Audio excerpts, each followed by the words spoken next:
Welcome to segment 2. Our special guest is Tina Addison, founder and CEO of Good Food for Everyone, a nonprofit organization that helps to supply healthy food to food pantries. Tina, let's talk about hunger in America. Please give us an overview of what our country is up against in its fight against hunger. Let me start by defining hunger. Hunger is a physical, nutritional, and economic state.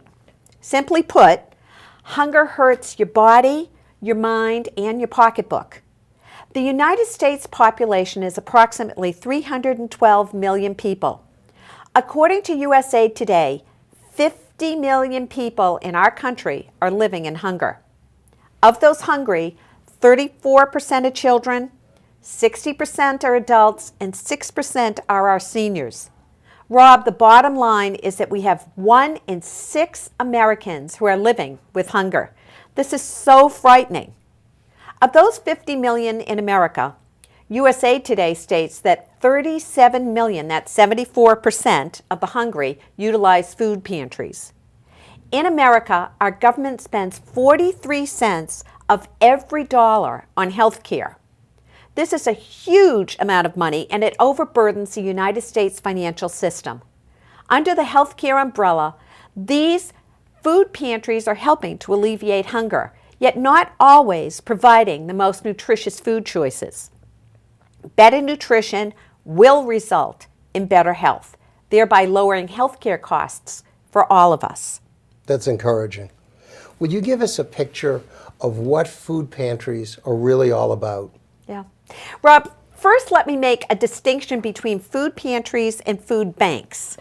The food bank collects and stores food items that are then distributed to soup kitchens, food pantries, shelters, daycare centers, and many other providing programs.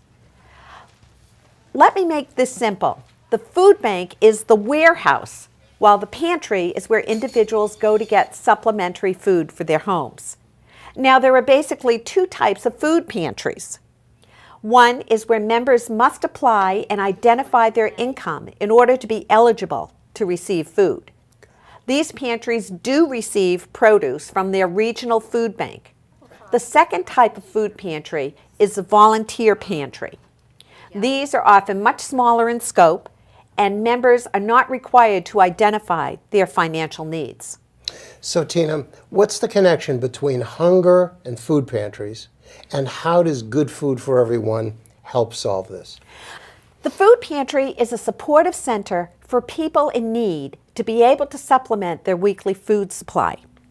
For some people who are not on any other type of assistance, the food pantry is a lifeline to prevent hunger. And for those members on assistance, it helps to alleviate some of the financial stressors due to this crisis period in their lives.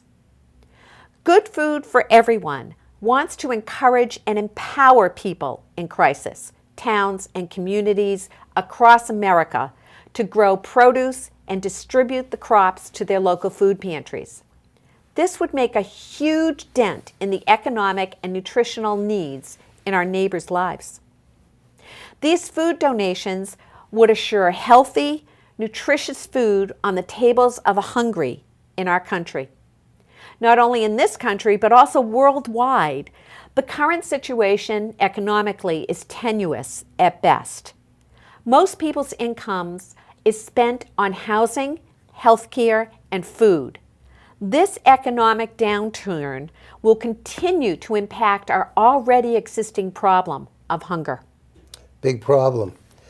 How are you putting these concepts into action? Rob, I am a simple woman, and this is a simple task. By combining my love of gardening with my passion for good food, I turned my excitement into a community project, and together we farmed a 100 by 100 foot garden. This garden provided more people than we could have imagined with nutritious fresh produce for over 4 months, our first year. Let's take it to the nth degree, Rob.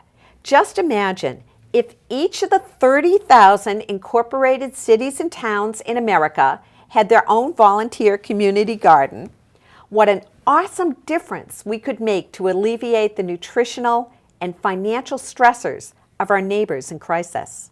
It would be awesome. It Yeah. really would. Yeah. There's lots of hope, as you're hearing. Right after the break, Tina Addison will tell you how to organize your own volunteer community garden for your local food bank and food pantry. We'll be right back. Stay with us. Now for one of my favorite string beans, purple string beans. The reason I love to grow them is they're a little bit on the odd side, so often children are willing to try it. If you take a close look, they're all purple, but when you cook them, they turn green, almost like a science project.